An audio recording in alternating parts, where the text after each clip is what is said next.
Hey everybody, Will Davis with the Monroe County Reporter. The top story in this week's newspaper, the Mary Persons Bulldogs seeking to go 3-0 for the first time since 2018 on Friday night when they host the Trinity Christian Lions at Dan Pitt Stadium at 7:30. The Trinity Christian Lions, the defending state champions in single A private school, but moving up to 4A this year. But the Bulldogs improved to 2-0 over the weekend. They were 0-0 when the weekend started. Probably the first time in school history the Bulldogs won 2 games in a matter of just 4 days. How did that happen, you ask? Well, the Bulldogs won on Friday night over Spalding County, 41-28. The Bulldogs getting an offensive explosion with Duke Watson setting a new school record, 290 yards on the ground. And then on Monday, the Georgia High School Association declared MP the winner over Northeast in that game back on August 19th that was postponed due to lightning. And the magic's coming. It's a fade route to Little. He caught it! Touchdown, Cam Little! Mary Persons coach Brian Nelson saying he nor the Georgia High School Association was able to get in touch with Northeast coaches to try to schedule an end to that game. So the Bulldogs getting 2 wins, now 2-0, heading into the weekend. Read all the coverage of Mary Persons football. The best coverage anywhere in any media is found in the Reporter. Get one in your store this week. I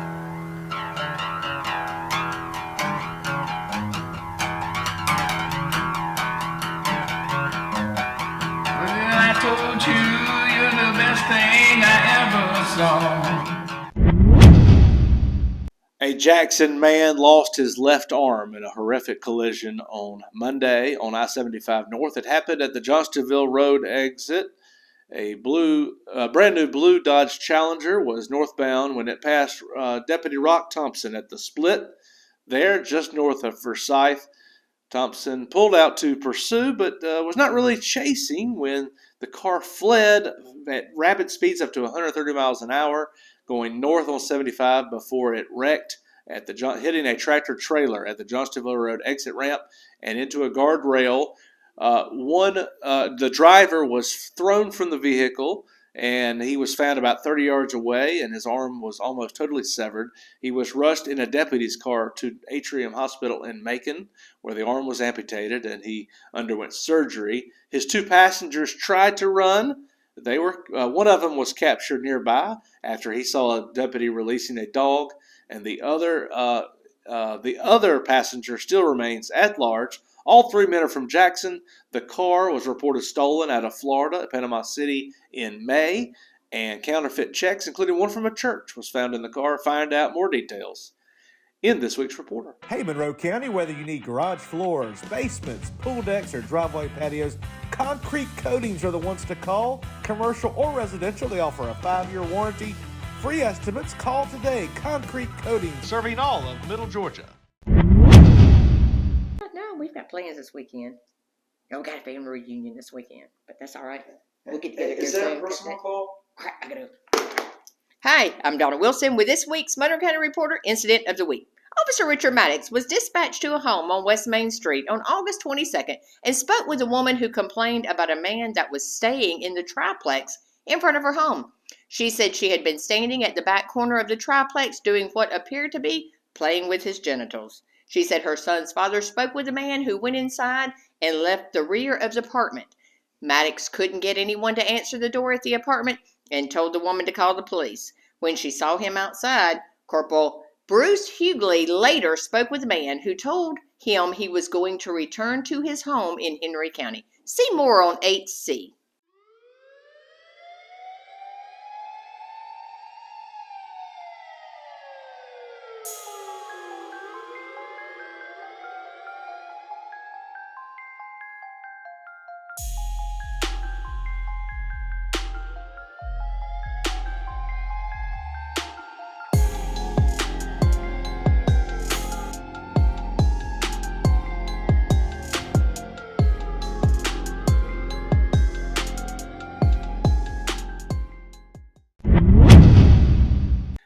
Well, Monroe County District 4 Commissioner George Imami is getting another 4 years in office, unexpectedly.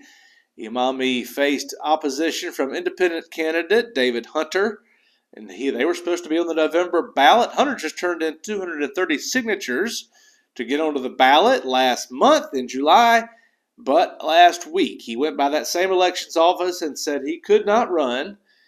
The reporter spoke to Hunter on Monday, and he would not say, except that for professional and personal reasons, he was removing his name from the ballot. He is a member of the Monroe County Zoning Board and lives in the Riverwalk subdivision. Hunter also works with the Atlanta Housing Authority in Atlanta.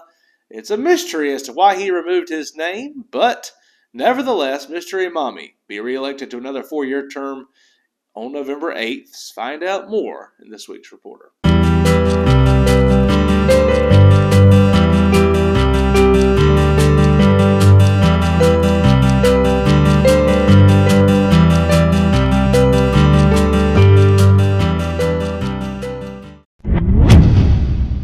Hey y'all, it's Tammy Refrigerator with the Monroe County Reporter in this week's Everyday Hero. Since 1899, the Forsyth Train Passenger Depot has been standing proudly at the railroad crossing on Tiff College Drive. It is a beautiful brick building that now houses the Monroe County Historical Society Museum and Archives. Volunteers maintain the depot and 2 other historic buildings along the railroad tracks. One such volunteer is Evelyn Bugg, who joined the society over 10 years ago and works at the museum greeting visitors every Wednesday. Just after joining the society, Evelyn started working on the Monroe County Burial Index, tediously going through old books, obituaries, and funeral home records, and hand-typing nearly 14,000 entries into a ledger that makes it easy to find the grave of anyone buried in our county. Evelyn was born in Thomasville, and after graduating from high school, she enrolled in Valdosta State University to study secretarial administration. While there, she met her future husband, Edward, who was studying sociology and psychology at Georgia Southern. He was a friend of her roommate's boyfriend and needed a date. Her roommate talked her into going to a drive-in movie with them, and they eventually engaged. Evelyn said she still has no earthly idea what movie was playing that night. She incurred a large sum of student debt during her time at the college, but was determined to not get married until it was paid. So she returned to Thomasville and worked for a year until she did exactly that. Edward and Evelyn were then married for over 51 years until his passing in 2020. They had 2 daughters, Melanie and Melissa, and 2 grandchildren. In 1969, Edward got a job as a diagnostic coordinator at the Georgia Diagnostic Center, while Evelyn found employment at Tiff College as secretary to the academic dean for 17 years until the school's closing. She then went to Gypstick doing administrative duties for 16 years. When asked for advice to give to young people, Evelyn said, "Talk to your grandparents, talk to your parents, ask questions. Ask them about why they did what they did when they were young, where they lived, how many brothers and sisters do they have. Simple things to learn your roots so you have a foundation to build on if you are ever interested in finding out where you came from." Wise words from this week's Everyday Hero.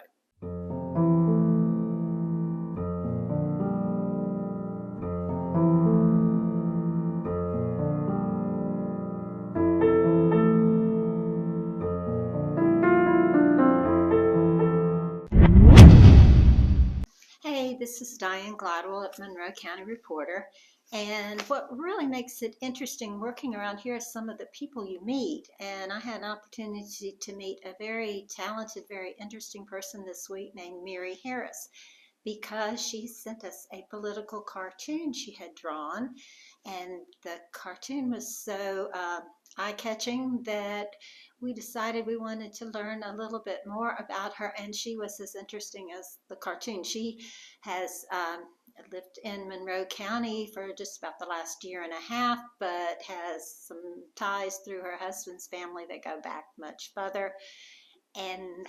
But she has retired from a long career as a draftsman, drawing intricate designs for engineering, and now she's drawing some very interesting cartoons. Her artist abilities are very engaging, but even more so is her knowledge of current events and her humorous take on those events. So hopefully you may be seeing some more of her cartoons, and we're trying to get her to draw a few that deal with local issues. But keep an eye out for Miss Mary Harris's take on the political scene. Meet all your glass needs right here in Monroe County. Glass Technologies, located at 8499 Rivoli Road in Bolingbrook, offers in-house glass cutting, custom glass shower enclosures, residential and commercial glass replacement, and sunroofs. They specialize in residential services and provide free estimates on all their work, no matter how big or small. Give them a call, 478-993-2101, or find them on Facebook.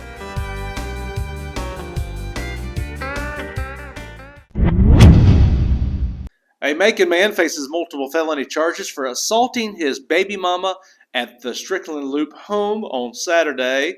The man's name is Landrick Brantley, 31, of Macon. He went to the home and tied up his ex-girlfriend and the mother of his children and choked her and beat her with his fist on her head. She finally was able to escape to a neighbor's home to call for 911. Monroe County deputies were able to ping his cell phone, find his location in Macon. He was arrested and faces multiple felony charges. Find out more details in this week's Reporter.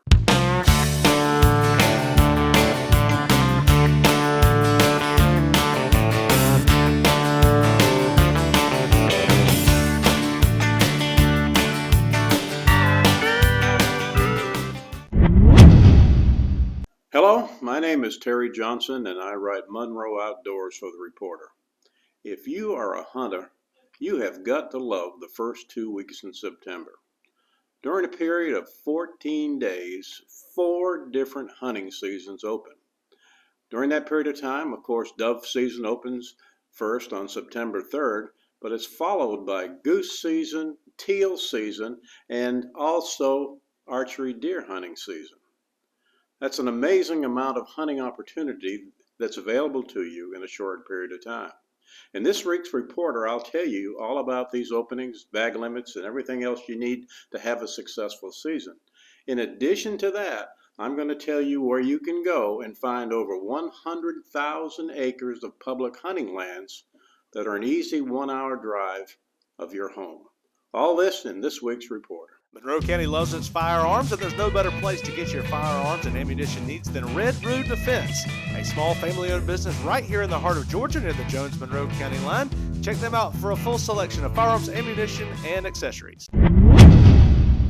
In sports, the Mary Persons Bulldogs, of course, face Trinity Christian this weekend, Friday night. Find out a preview as we talk to a Noonan sports writer who covers the Lions. He's also a Mary Persons graduate. Get his take on the ball game. Meanwhile, the Reporter kicks off its big Pigskin Picks contest this week. Be sure to get your 10 picks in with a chance to win a free meal at Shoney's every week. Also, the Mary Persons cross-country teams came in first and second at their home meet last weekend. And meanwhile, see our full previews of the Mary Persons band and the Mary Persons softball teams all in this week's Reporter. Don't miss sports in the Reporter.